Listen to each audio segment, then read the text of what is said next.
Hi everyone, welcome to Active Self-Protection. We are delighted that you're here today for today's evidence-based defensive lesson.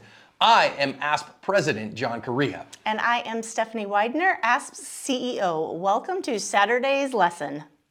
Today's sponsor is Bond, a personal security platform and a very useful tool between everything is fine and calling 911. It's the I'm uncomfortable button that gives you and your loved ones instant on security agents so you're never alone. Bond agents engage and deter perps who want no witnesses. They have a 100% track record deterring crimes of opportunity because it's like installing a can of OC spray on your phone. It's for when you can't carry tools and for your loved ones who won't. Check out Bond's special ASP discount at the link below. In this first one, the owner of the landscaping company, that pickup truck, has just gone and gotten a lot of cash out of the bank to pay his payroll. Guy rolls up in a Porsche, mind you, Porsche if you're a German enthusiast, and grabs that out of there because he saw it. Now they're gonna chase him for a minute, but this gray car is involved as well, so they kind of swing a hedge trimmer at him or a weed eater or whatever. Well, he gets in the gray car and goes off. Well, the owner realizes he's left that other car and his cell phone in it and grabs his phone and the keys out of it. Well, just a minute or so later, homie comes back with a gun and says, hey, give me my phone and give me the keys. And then he is going to give both of those up. Thankfully, the guy doesn't shoot him. He is gonna get in his car and drive off, and cops haven't caught this guy. Now, I'm not saying this next one is the same crew, but it's four dudes in a white pickup truck who I'm not saying isn't them, who maybe was mad about their paychecks being stolen and chose violence. So they go into a local carniceria and they all have guns too. I'm not saying it's them, guys, it's just coincidence, and they're gonna shake this joint down.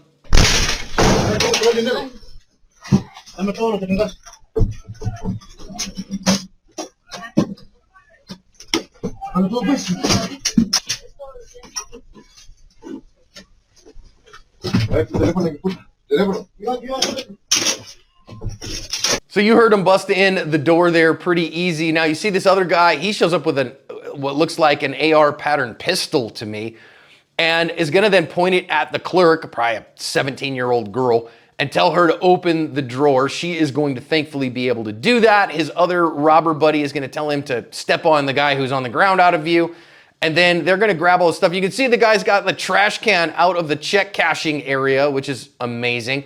I hope they get caught as well, because it's gonna cost them more than the paycheck that they lost if this is the same crew. Again, I'm only joking, but it was a funny joke, and so I went with it. Cops haven't caught these guys either. Hey friends, if you haven't watched any of Stephanie Widener's full-length classes in the ASP Unlimited app, I think you're missing out. I can't tell you, Steph, how many times we've seen on the channel the phrase, well, he went and got a large, withdrawal of cash, and then very shortly thereafter, somebody came and yoinked that cash. And I worked construction for a lot of years as a kid. My grandpa ran a masonry business.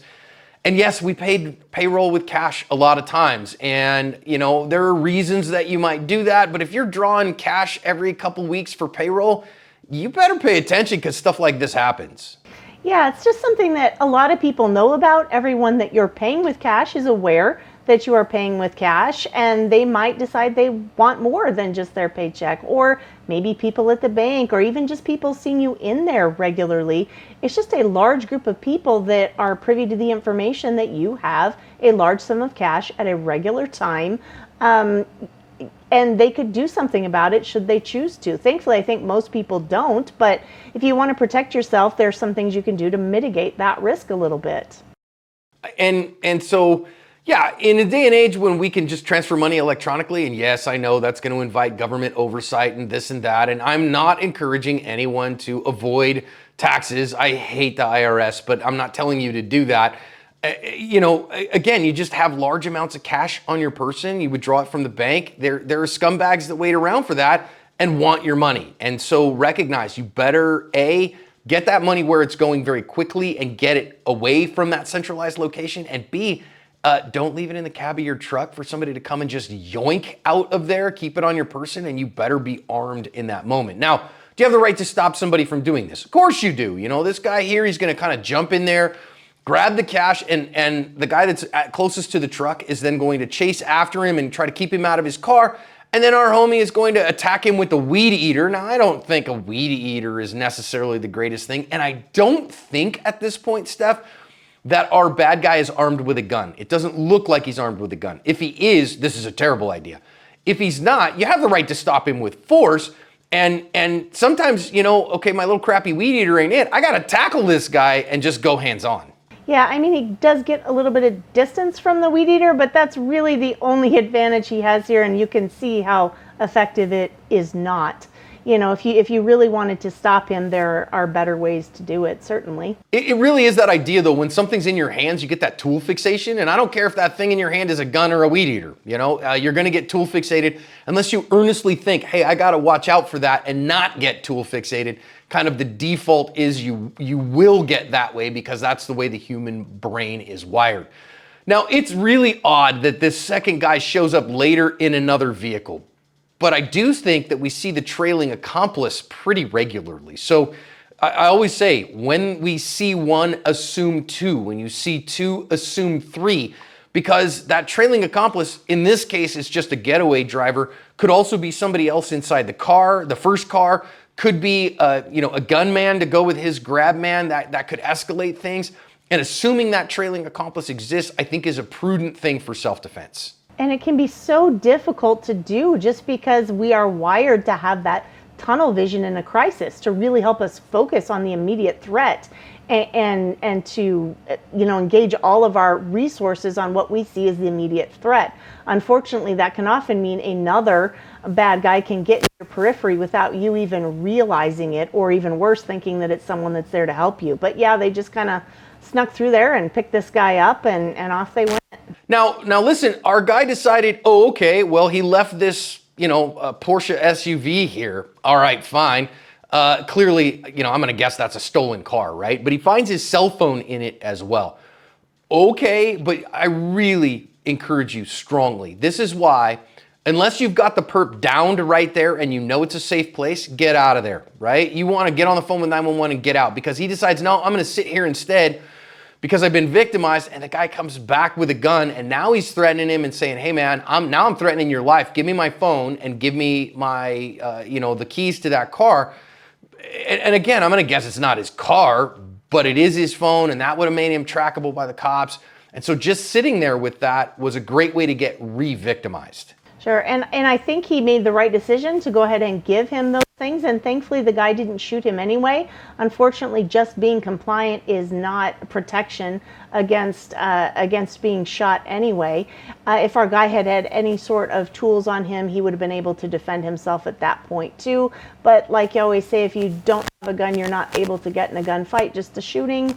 And so I think he made the best choice he could make here and just give those things over. Obviously would have been better if he could have taken off before homie got back here, and then he would have had some stuff to give to the police as well. Well, and even better had he not put himself in a position to be victimized to begin with by prevention, right? So number one way to avoid, to win all of these incidents is to prevent them if possible. Now, you can't prevent everything, right? The bad guy gets a vote in that as well.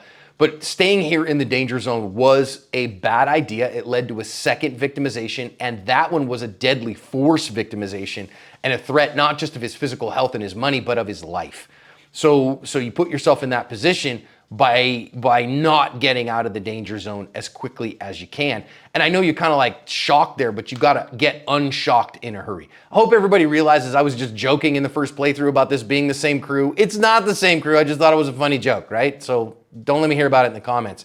Now, they bust in and show up, and it's 4 armed men. This is exceptionally difficult. The first place, though, the girl's in like a check cashing area, and I want to stop here and recognize that what most of us think of as security, like a locked door in the check cashing place, is probably more like security theater.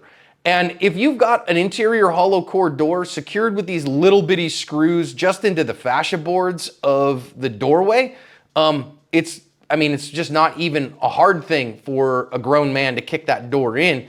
And she's just sitting there on her phone completely oblivious. This kind of security theater doesn't help anyone. Especially if you're in what is kind of a high-risk position like this. There's a lot of cash around. There are a lot of industries that are just kind of magnets for crime like this. And if you're in one of those, you probably should realize and take steps to correct if you're able to, if your door is not actually going to keep you safe. And maybe it's not up to you, but boy, this is a really difficult position to be in because she absolutely was put at risk behind a door like this. Yeah, and if you recognize, oh no, things are coming, maybe, just maybe, you can have something else back there, like a door wedge or something like that, to give you a little more time while you get to things like your own personal firearm or something like that. Now, I get it, there's corporate rules for that and different employers. Man, when I worked for somebody else for a while, I carried without permission because it was a higher risk environment. And I knew I risked my job for that. You got to make that determination for yourself as well. At this point, though, once they busted in, now there's nothing she's going to do. She's just going to comply with their desires because compliance is probably her only way forward here. She's not going to wrestle two armed men. I do think the sun hat is a nice choice by the armed robber here. I mean, it's just, real life is weird stuff. And I think, oh, okay, fine. Now, as we switch over to the secondary incident here, the guy with the AR pattern rifle shows up, or it looks like maybe it's a pistol to me, but he puts it down and he's got his accomplice here. And this young lady, now I'm not expecting a teenage kid, of course, to be armed or a self-defender, but had she been armed in a self-defender, I think she had opportunity here for counter ambush. And you know, yeah, center of mass of the guy right in front of her is the butthole check him, and I know we've gotten famous for that, but I'd have probably shot the guy with the AR first.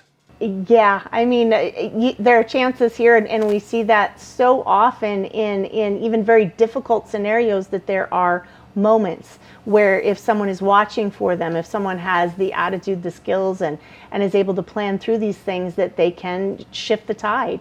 And this is one of those moments. And like you said, that's a lot to expect from what is potentially a teenage girl working there. But we can learn the lessons from that and think through that and understand that there's often these moments where guns malfunction, where someone's attention is in the wrong place, where they set the gun down. And those are the moments when you can effectively counter ambush.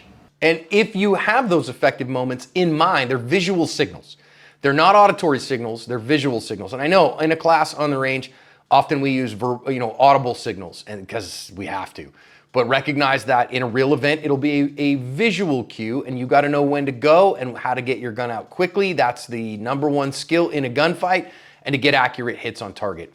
Otherwise, just comply. That's what she did here. Give these guys the money and hope for the best, because that's the only choice you've got. It's one of the reasons we say to folks to be armed, to be prepared, to be proficient, because then you have options in these kinds of things instead of only having one option, which is compliance and hope in the goodness of a felon, which is not my first choice.